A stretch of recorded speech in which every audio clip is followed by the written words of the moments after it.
Hello and welcome to episode 4 of the WiBit.net podcast, recorded live on August 31st, 2011. In today's show, we're going to talk about some WiBit.net news. What kind of updates do we have coming up? What did Hurricane Irene do to our server? Is WiBit.net really approaching 1,000 users? What's going on with the Java course and what addendums are being added to previous courses? In the news, we're going to talk a little bit about what HP is doing to fill back orders, how an iPhone 5 got lost in a bar, and what the Linx folks think of the lack of involvement in the open source community. All this and another one of Jason's rants coming up on the WiBit.net podcast. For more content, please check us out on iTunes, wibit.podomatic.com, and of course, WiBit.net, WIBIT.net. Welcome to the WiBit.net podcast. Today we have Kevin and who else? Just Jason. Oh, Brian man. and Gary have flown the coop today. Who needs them? They suck. They're you and I are the two members of WiBit.net that actually matter anyways, when you really think about it. Absolutely. I'm so sick of Brian and his impeccably timed quip remarks and humorous observations of daily life. I'm so sick of it. Yeah, one thing that this podcast is really going to miss is going to miss a bunch of faulty football knowledge and discussions about ballet. And that's really sad that a tech podcast will be missing information like that. So welcome everyone from WiBit Land to the WiBit.net podcast. Today, Jason and I are going to kind of go over a few things on the site, as well as a few WiBit.net news items, other things happening in the world of tech, a couple things about what's happening on the blog and the forums, and then anything else we decide to throw in there. We're just going to go ahead and do that because we can. So Jason, I think you put in some updates. What's going on with the site? Well, we added a lot of forum features over the past week. You know, as we said in the last podcast, we kind of got rid of the Friday updates, downtime on Fridays to roll out updates. Instead, we're just going to kind of roll everything out as we can. And this week on the site, we put in place some syntax highlighting. I think is going to be the really cool thing that we've added to the forum. Yes. We for a long time, we had some kind of Twitter features in the forum where if you put a hashtag, it was automatically going to... Well, that was a mistake, and I apologize for that. I don't need any more hate mail. Thank you. Actually, everybody send Jason hate mail, please. It was a mistake. I'm sorry. So it's better now.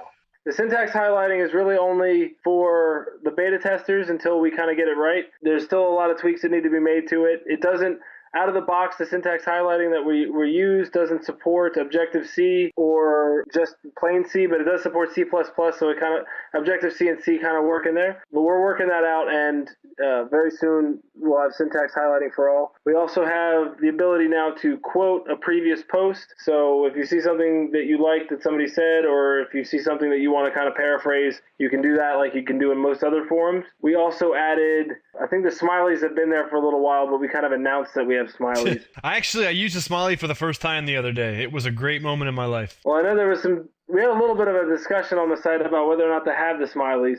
In the end, the smileys went out as they usually do.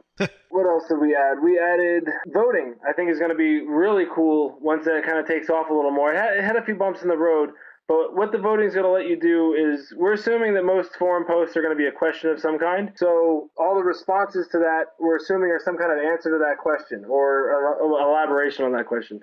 And some answers are honestly going to be more helpful than others. So users can now vote on whether or not an answer was helpful to the overall question of the thread. And, you know, eventually, not right now, but eventually we might start to prioritize the answers to a thread by how many votes it has. Kevin, I know something we've talked about for a long time is you know, offering a way for people to establish themselves as an expert on our forums, and then to be able to exchange their knowledge with other experts through the forums. Yes, definitely. I think this will be a big step towards achieving that goal.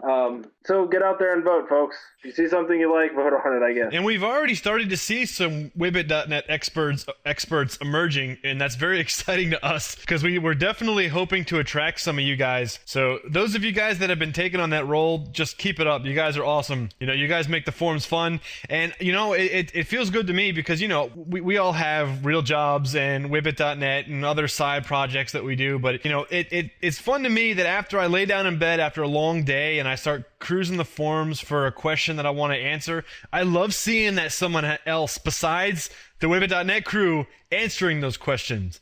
That is exciting to me. Yeah, and that's why we grabbed a couple of moderators too, because we have those guys that are always out there, always answering questions and getting involved in the conversation, and we wanted them to kind of be highlighted and help us out a little bit. So. Yeah, that alone makes the website worth it to me. We also, Jason, those of us on the East Coast of the good old US of A were kind of beat up the last week or so. I know we talked about in the last podcast, and I'm sure those of you guys not from the area heard that we were hit with a 5.9 magnitude earthquake, and then that weekend we were nailed with a Category 1 hurricane. So we've had quite a bunch of natural disasters happening over here. Jason, do you know, did we have any disruption of service during that time? Yeah, a brief one. It wasn't just ours, but a couple of other servers that I manage that are based out of Reston, Virginia, went down for about like 5, 10, 15 minutes or something. It wasn't too long of a downtime. I know some of our friends in other countries were a little confused as to why we went down. They weren't aware that we were having a hurricane, but heads up, we might have another one next week. So, did you lose power? I'm up in Pennsylvania, so the power flickered a couple times. My Xbox turned itself off. I was in the middle of a game. Oh, boo. Yeah, I was like 5 minutes away from it after saving too, so I had to replay about 5 minutes of my game. I was kind of upset. Yeah, we lost power down here for a while, but you know, we made a fun night out of it. But I know that it wasn't cool for a lot of folks. You know, a lot of people had flooding and some horrible issues happening. So hopefully the East Coast recovery is going well. I know that where I live, they've been working on the power lines for like every day this week that I'm heading out of the house. There's crews all over the place fixing stuff. So at least here north of Baltimore, we're starting to get back in shape. On the lighter side of the news, Jason, I heard that WiBit.net starting to accumulate a decent amount of users. Yeah, we're closing in on the 1,000 user mark. Woohoo! And that's pretty significant considering we've done almost nothing to promote the site. I mean, I troll around on Twitter every once in a while to try to find people that are looking for help with programming, and I think we've told our friends, and a lot of videos are up on the Pirate Bay, but dude, we haven't done nothing to get the word out, and the word's gotten out anyway. Yeah, we're definitely excited about that. We're seeing people coming in from some of the torrent sites. Some people are just blindly coming in through web searches and stuff. In any event, we're very happy to see our user base growing and the participation base is starting to grow. And that is just awesome because it's you guys coming to the site that makes us do what we do. So thanks for showing up. Yeah, I mean, we got to do something to celebrate how many users we got. Oh, yeah, that's a great idea. I've been asking around on Twitter and in the forums if anybody has any ideas. One fine suggestion came in via Twitter from our friend Amit749, who's actually been a WiBit fan going back before the site fully launched. He's a guy that found us on Facebook way back to the BitTorrent videos. He suggested that we supply beer to all users. So I told him the beer's in the mail. Just sit there and wait for it. And I know he's in India, so the freight on that is going to be ridiculous, but we'll send it out for sure. Well, what are some other cool ideas, Jason, that you had for celebrating the 1,000 user mark? Well, I think Kevin, you and I, and Brian too, we've played we've had a couple of LAN parties playing some Warcraft too. Damn straight. I think we could bust out, well, not a LAN party for all the users, because I don't want everybody at my house, since there's 1,000 people, but we could try to host some kind of online game, maybe Warcraft, maybe something else, get a game going. Or like a classic game night. That would be fun. It's got to be all old games. It can't be any of this World of Warcraft nonsense or StarCraft 2 or anything like that. It's got to be StarCraft 1 is okay. And maybe we can set up a VPN or something and we could just have a certain amount of people at a time come in. I don't know. Those are just thoughts, but anybody that has any ideas of how you would like to celebrate the 1,000 user mark for WiBit.net, drop us a line on the forums or send us an email, but do it on the forums, actually. That way other people can have an opportunity to see what you're saying and what we're thinking, because we definitely want to do something special for you guys and, well, for us too, because this is really exciting for us to be starting to see those numbers, and we're starting to see our daily averages increase a lot recently, and we don't really know if that correlates to the fact that schools are back in session, but it is very encouraging to see that. Absolutely. I don't think we're going to hit 1,000 users tomorrow, but it's definitely going to be very soon. We'll keep you, when we hit it, we're going to tell everybody about it. I guess we'll try to plan the party around when we have it, but I don't know how possible that will be. Well, we all have jobs and families, so we'll have to do the best we can, but we'll definitely host some kind of event. We also, just for those of you guys that are anxiously awaiting the Java course, I know the last 3 podcasts we've mentioned it. We may be mentioning it again for the next couple. I just wanted to tell you guys where we are right now. The last time that we reported on the Java course, I think I said there was about 6 hours of raw footage left to edit. That 6 hours has now become 0 hours. So everything that Brian and I have recorded has been edited and it's ready for posting on the site. But I do want to add that Brian and I have not completed our lab section, because we have, and we're going to try to keep some of it a secret, but we have some exciting swing labs that we're going to do, or at least one exciting swing lab that we're going to append to the end of the course, that we're going to be building sort of kind of like we did in Objective-C when we built Tic-Tac-Toe, but in Mac OS X. We're going to be doing that in Java. We're going to be building a graphical interface application. It's actually going to be functional and practical, and it's going to really give you guys a very good introduction to, tying events to buttons and just building graphical applications with nothing but a text editor and a Java compiler.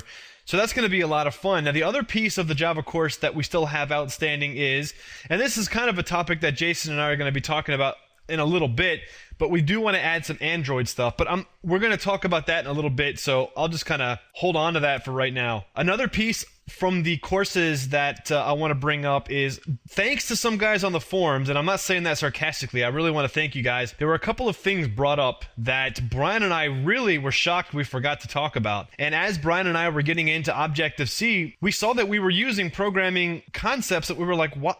That's a really basic concept. How could we have forgotten that? So we went back and recorded 2 addendums. Now, one of them is thanks to a forum post. Somebody was asking us a question about increment statements in C. So what is the difference between I++ and ++I? Because there was some code that Brian and I showcased in one of the labs where we were using those and just carelessly using them, never explain what the difference is. So we added an addendum to, I think it's lesson number 6, the basic math and logical operations lesson has that in there.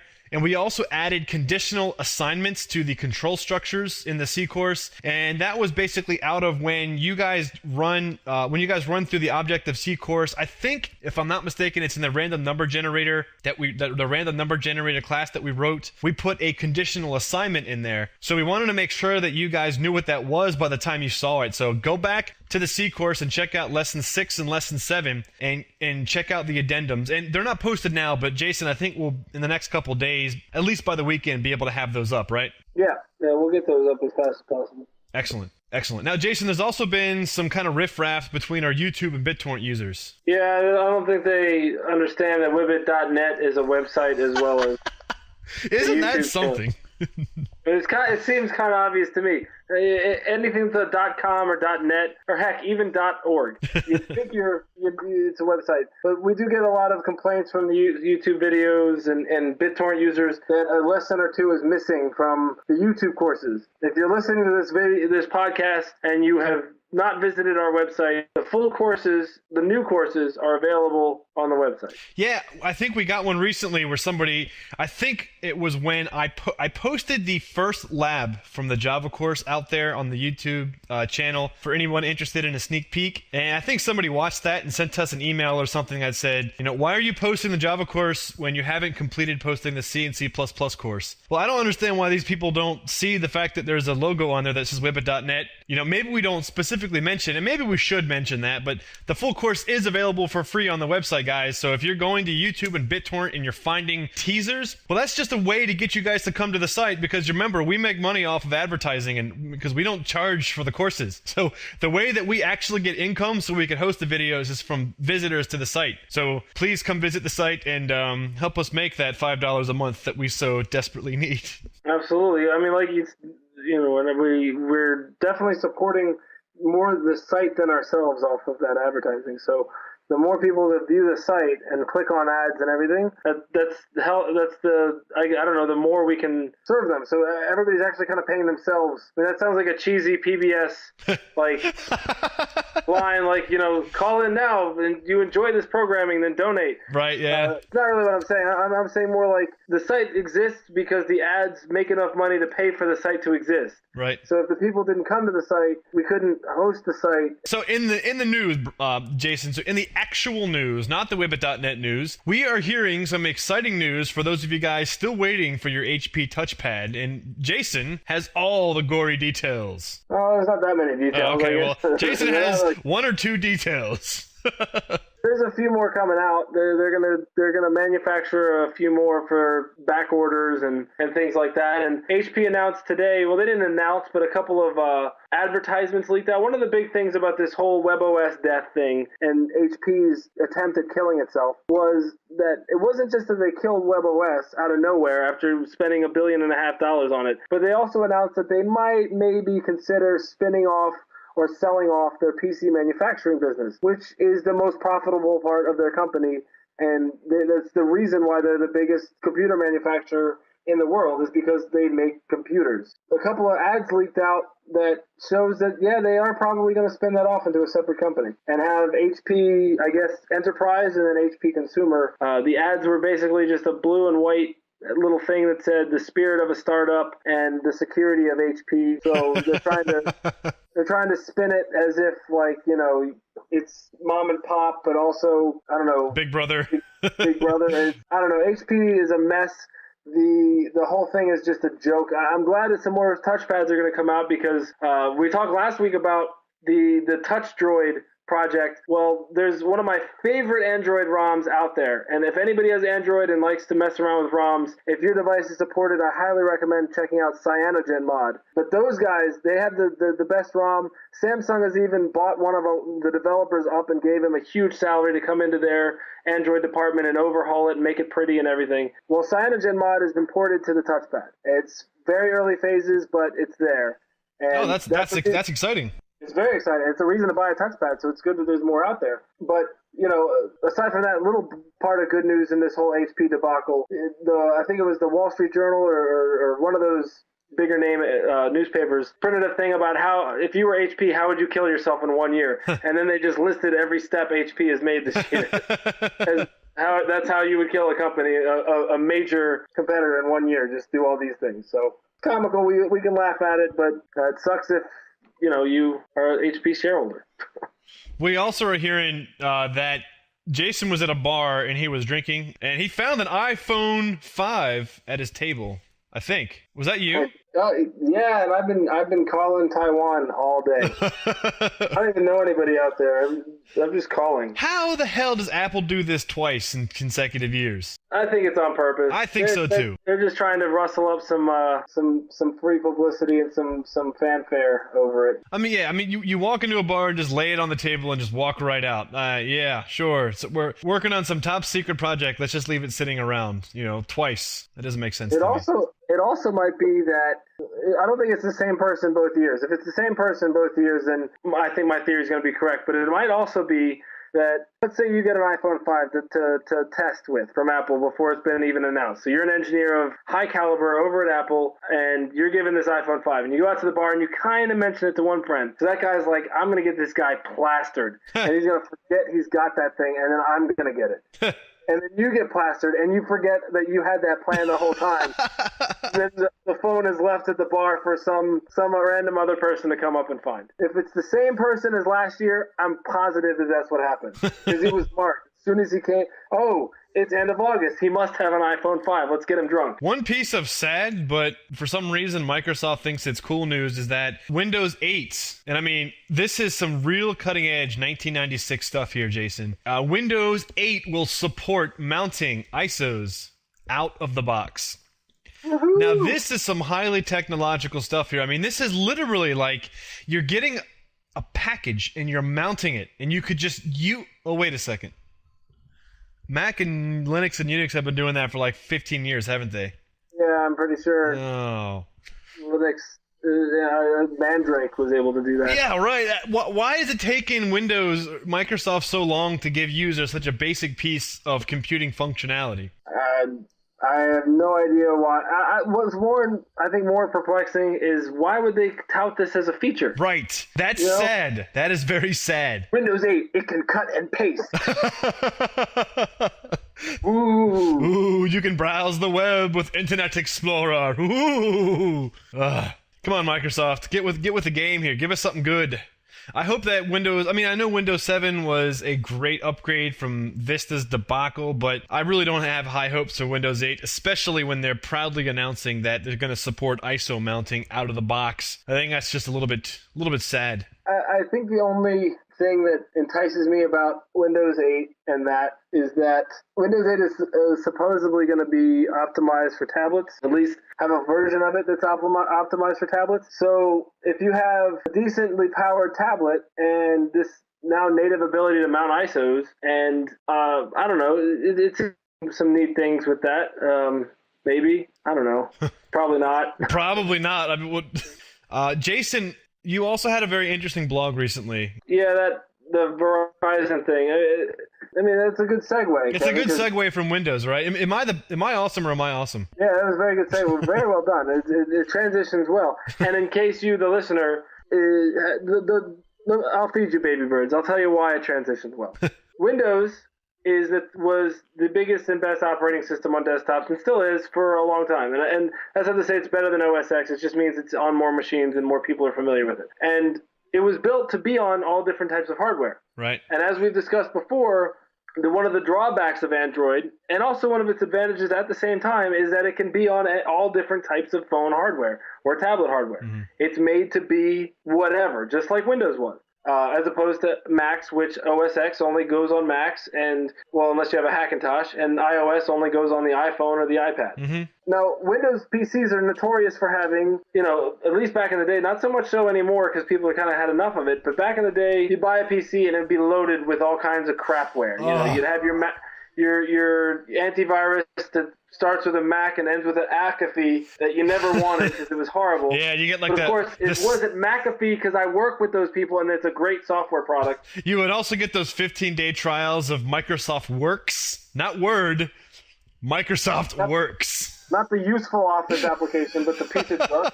I remember, Jason, back in the day, the first thing that I would ever do if I ever got my hands on a new computer was format that son of a bitch. Absolutely. Absolutely.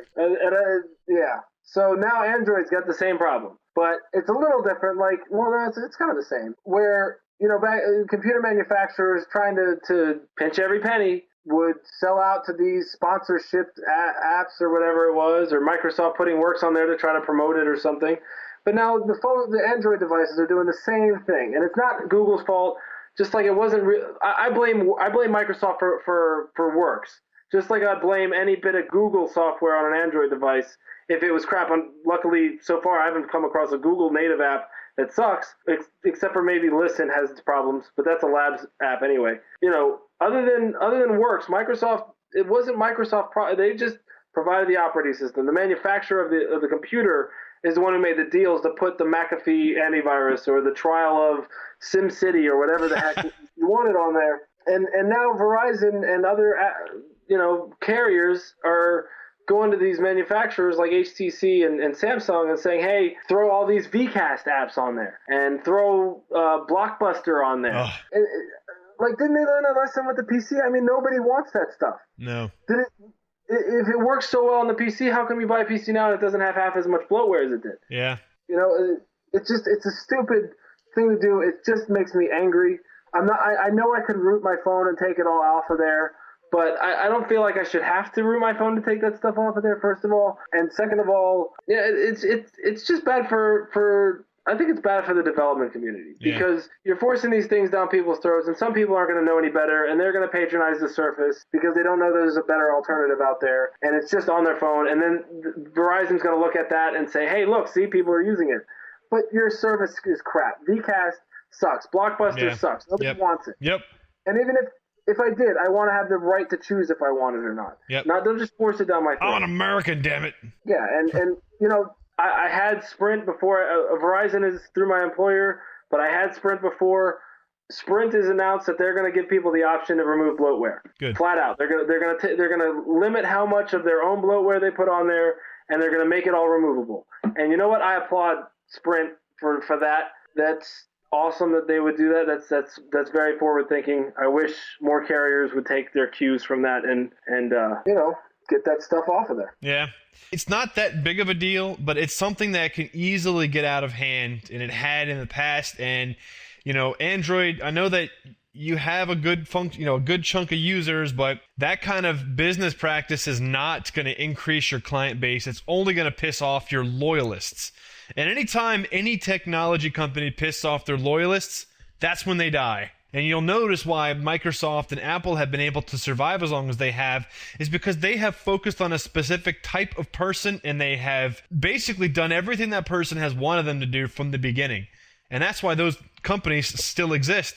That's why Netscape doesn't exist, at least in the form it did. That's why AOL doesn't exist like it did. That's why Blockbuster doesn't exist like it did. It's because they literally screwed over their loyalists. And that's not a good way to run a business, in our opinion. Although, it's not like we make millions of dollars here, so we really don't have a leg to stand on as far as an opinion on that. But still, you know, keep your loyalists happy. There was a news topic that there are some articles that are surfacing about people and their view on the lack of contributions made by developers in the open source community. What are your feelings and thoughts about that? Well, yeah, that was the Linux Foundation chief was quoted by networkworld.com to say, "You are an idiot if you don't give back to open source." That's Jim Zemlin. I don't know if I would use such strong language to call people an idiot if they don't give back to open source. I know talking to a lot of my Russian friends and you know, Eastern European friends that code, and even mostly I find this perspective out of Eastern Europe than I do out of anywhere else in the world. And I've got we have a couple of Indian friends and everything too. But a lot of times those guys kind of look at open source from the perspective of course you have to give it back. You know, nothing's really free. It's not like Americans tend to take the perspective on open source of gimme, it's free, I'm going to use it, it's free, give it to me. While, you know, other cultures tend to look at it as, all right, cool, I can get this and I can build on this and then I can give back and people can build on what I'm doing. And it's a very cooperative environment. And I hope this guy wasn't calling Americans idiots because we're not idiots, we're just lazy. Well, I will say this, though, Jason. WiBit.net, as it currently sits, is kind of our contribution back. The core courses that we're doing is a way that we're kind of giving back to the community that's given us so much. Because if it wasn't for the open source community, Brian, Jason, and myself would not be where we are today. We would not know what we know today, and we certainly wouldn't be able to take advantage of these projects in our professional lives either. So we tried with WiBit.net as part of WiBit.net. The incentive part of it was to try to give back to the community, and we would encourage all of you guys to try to do the same thing. I mean, not necessarily make a WiBit.net site, but try to get involved with open source projects. You know, just try to get involved in the community. Once you get up and running as a software developer and you get into the field, use what you know to make other people better. That's what the open source community is for. That's what we're trying to accomplish here, and that's what obviously the Linux folks want you to do, and that's what we want you to do. But we're not going to be quite as mean about it because we're not but we kind of are. Okay, maybe Jason is, but the rest of us aren't. He did elaborate. Jim Zemlin did elaborate on that. Taking that quote just as it is, he still kind of means it that way, but it kind of speaks to what we're doing with WiBit, where he's saying, like, the whole reason you use open source is to collectively share in development and to collectively maintain software. And if you just wanted to do it yourself, it'd be way more expensive and way, way harder. And that's why we're trying to focus on the forums the way we do. We have our videos. That's the starting point. Now everybody get together and talk about it. Mm-hmm. And, we can all come together and make Spock versus Data's game awesome, or make the tic-tac-toe AI impossible to beat at tic-tac-toe. That's what he means by giving back, and that's what he means by you're an idiot. Like if we just tried to do all of WiBit on our own, Kevin, we couldn't do it. No, of course not. We could watch our own videos all day, but we wouldn't learn anything. We only learn stuff by people telling us where we screwed up, right, or where we've done great. So, I'm proud to be a part of WiBit because I do think it's a significant contribution. Another way I've contributed to the open source community is I posted a lot of topless photos to myself on the internet. You're welcome, Earth. But otherwise, like you said, dude, I could not be paid with my Windows prowess. I do not know enough about the Windows environment to make money at it. Linux, on the other hand, I know enough to be paid for it. I know enough about PHP to be paid for it, and how to set up a proper lamp stack, as it were. So, without open source, I would be nothing. I'd be worthless in the IT field. I think it's important that everybody tries to give back as much as possible. Those of you guys that follow the forums, and again, we're really excited about the activity on the forums. There have been a few kind of topics that have been resurfacing, and they're being talked about and re-talked about, brought up and re-brought up about. So Jason and I just want to spend a few minutes here to kind of address some of the common questions and concerns that our users have. And the first one, which is at least right now is starting to be kind of an overwhelming topic, and that is the offline viewing topic. Now, I know Jason and I were talking earlier in the podcast when we were talking about the YouTube and BitTorrent users that it is important to us to try to keep some of the traffic coming to the site, which, we don't want to hide behind that. We do want to have the finances to keep the server running so that you guys can still get WiBit.net courses and continue to get content going forward. But at the same time, we still want to make sure that our user base is happy with the content that they're getting. So there are a few discussions happening here at WiBit.net about ways that we can get that content to you in a simpler form. Now, I know we already mentioned before that we're going to be, over the course of probably the rest of the year, we're going to be releasing some content via mobile apps. And Brian's done a fantastic job, and we can't wait to get this thing out there and get your guys' view on it. But Brian's been doing a fantastic job putting together the mobile app, and we're going to be coming out with the introduction to computer programming here relatively soon. But a mobile app is just one avenue, Jason. What other avenues have we been discussing and have you been thinking about? Well, there's always the option of putting the videos on DVD. We could always look into doing that if there's enough interest, but we gotta see an interest in that first. DVD is kind of a dying media. Yeah, and Blu-ray is kind of lame as well. Yeah, I think downloadable content is where it's at in some form. But again, we want to keep traffic going towards the site. One thing that I've been looking at are, the obvious answers to some of this is like YouTube and stuff like that, but that's still on your computer. But there's things like Boxy and Tversity that they're streaming services. Boxy has the Boxy box, and it's also a software platform that lets you stream things to your TV. Tversity does the same thing. It lets you stream to your PS3 or your Xbox. And both of those things also offer an avenue for publishers to push things to those services. We haven't looked too much into that, but I think, I know the one forum post that got our attention recently in particular was talking about, how he likes to watch it on his PS3. He uses some way to crudely record the videos and then watch them in a much lower resolution or whatever on his PS3. Well, if we streamed through Tversity, then he wouldn't have to worry about doing that. He could just watch it on his TV through Tversity, mm-hmm. Which, of course, the PS3 has a web browser, so why wouldn't you just go to the website through your web browser on the PS3? The Xbox I can understand, but come on, PS3 it's already there. And Boxy too. Maybe a few other things. We'll look at what kind of streaming services are out there, maybe, and I don't think we should say that we're going to promise to post anything to any of them, but we're definitely going to take a look at it. Yeah, but give us your feedback, guys. Tell us how you guys want this to be viewed offline.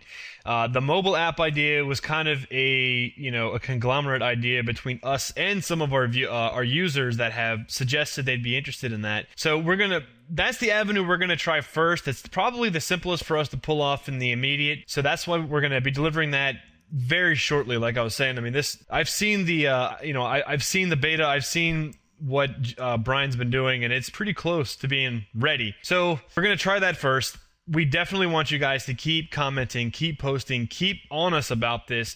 And if you guys have a clever idea that we haven't thought of, let us know. And that's plain and simple. There's a few other things that we've been talking about. Jason, what are some other topics that you've been seeing lately? So, yeah, a lot of people have been talking about, are we going to cover Android development? I think we had a post on Facebook about that. That's part of Java. One of the things we've been trying to accomplish, or you and Brian Moore have been trying to accomplish, is looking at these languages from all sides. So that includes the language itself, obviously, but then also how do you deploy that language? How do you use it in a desktop environment, in a mobile environment? And Objective-C covered iOS and OS X. Well, Java, Android, you can use it Java and Android. So that's a perfect place to teach that, I reckon.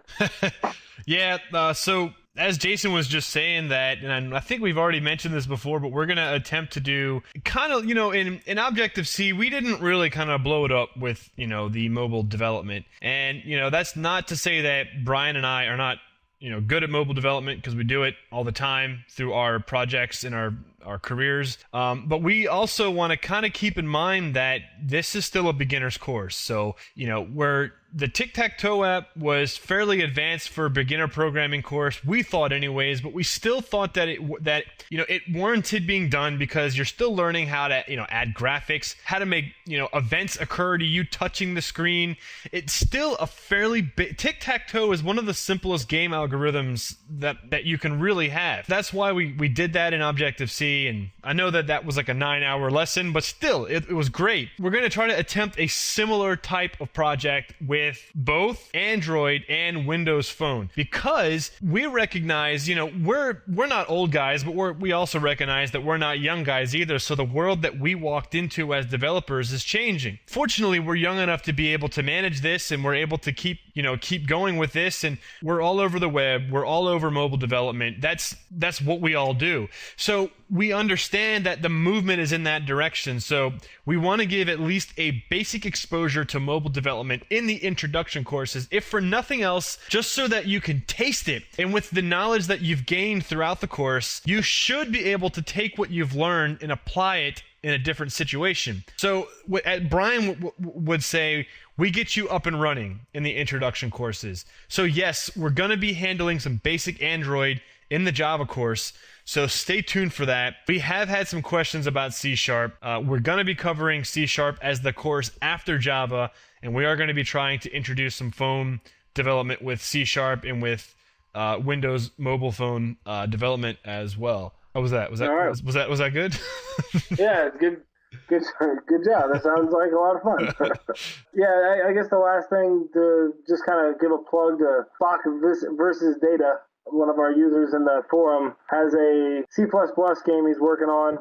Check it out. It's in the C. If you go into the courses section, the programming in C++, it'll be in there. He's got the download link, so you can download it and check it out. There's no user interface, but I'm sure he'll appreciate it. And it's just a cool example of people, learning through our site or contributing to our site, and everybody can kind of get together to talk about it. Absolutely. And on that note, ladies and gentlemen, what is it, episode 4? Is this episode 4? It's 4, but it's kind of 3 because the first one was only on Ustream. Yeah, but that one counts. That one counts. Because we got all the hate mail. It counts as a podcast. Well, now this one really counts as a podcast because we're on iTunes. Oh my goodness, that's right. Yeah, if you search for WiBit on iTunes, not only will you find the Tic-Tac-Toe app now, but you'll also find this podcast. Awesome. So you can find us too on we're on iTunes. We're also on WiBit.podomatic.com. And where else are we? Oh no, this is the other website. It's called WiBit.net. Oh, that one. Oh, you mean WiBit.net's an actual website? Is that just a name? I don't know. We love the angry emails. Yes, we do. All right, everybody. Thanks for listening. Take care, and we'll see you on the site.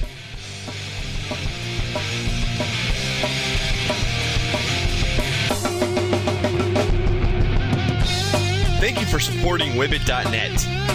For more content, please check us out on iTunes, WiBit.podomatic.com, WiBit.com. And of course, WiBit.net, WIBIT.net.